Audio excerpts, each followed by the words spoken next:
Baseball is America's pastime. Not quite sure why we call it that anymore. It seems as though football passed it by years ago, but we old sports fans love to lovingly refer to baseball as our national pastime. But now, when America needs something like baseball to unite us, as it has for over 100 years, baseball is nowhere to be found. Instead, it's dying, and it almost seems like the leaders in charge want it to. Today, more than any time since the doors were closed because of coronavirus, it appears as though we're not going to get a 2020 season. Just Wednesday on national television, Baseball Commissioner Rob Manfred said without question, 100% there would be a season this year. Today, just 5 days later, the same commissioner said he's not confident there's going to be a season. Of course, this is the latest in an ugly negotiation between the players and the owners as they're fighting over slices of pie when the pie itself is shrinking every day.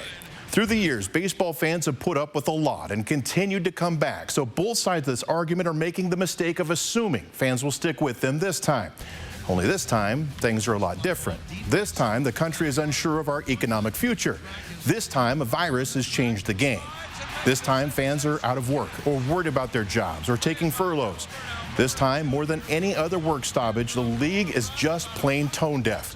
Billionaires arguing with millionaires and trying to get an unemployed worker to understand the monopoly money world they live in and take a side. It's only fitting that last night ESPN aired a documentary on the great home run race of 1998 between Mark McGwire and Sammy Sosa.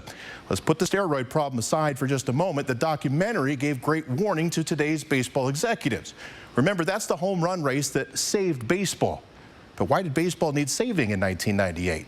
Because they had a strike in 1994. 4 years earlier, baseball couldn't agree on financial issues. The game stopped in August. There were no playoffs and there was no World Series.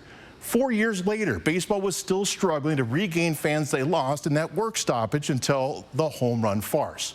The game doesn't feel like they owe the fans anything. And you know what? Maybe they don't. But who they do owe, the people that did so much to advance their game to the point where there's a ridiculous amount of money to fight over. They owe the Babe, Ted, Jackie, Willie, Roberto, Sandy, Cal, and Junior. Players who loved the game and gave a lot to it. The paychecks you're getting are because these players kept the game relevant for decades. And while fighting over scraps that any regular Joe in America would be happy to have, you're killing the sport that those players fought hard to prolong.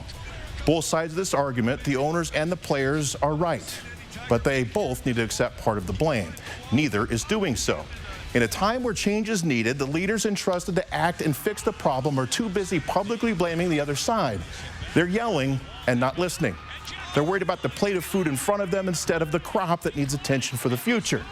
They're showing that they are stubborn, unwilling to yield, and willing to continue their fight rather than give a little to work out a deal for the greater good. I guess when you look at it that way, baseball is just showing it truly is still America's sport. 4 News Now, we'll be right back.